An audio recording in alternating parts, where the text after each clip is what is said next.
Guys, magandang araw o Happy Mother's Day sa inyong lahat ng mga ina ng tahanan, no? At yung mga amang nagpakaina, 'di ba?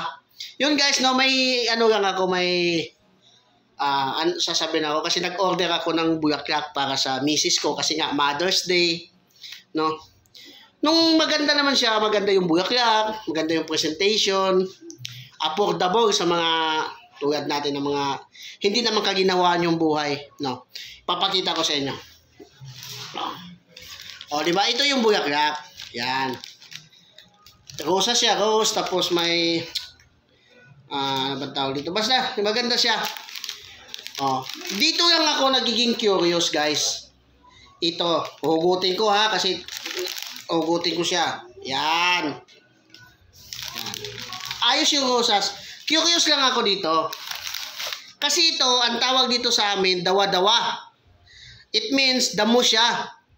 Pero dito pala sa syudad, pang design na pala siya sa mga bulaklak. Pero in fairness, ang ganda ng pagkagawa ha. Shout out po sa iyo, ate. Nakalimutan ko lang yung flower shop niya, pero nandito yung banda malapit sa 13. Yan. Pero dito talaga guys, itong dawa-dawa kasi, sa palayan na humahalo to sa palay. Pag sa umpisa, parang palay ito siya, tapos ito yung maging bunga niya.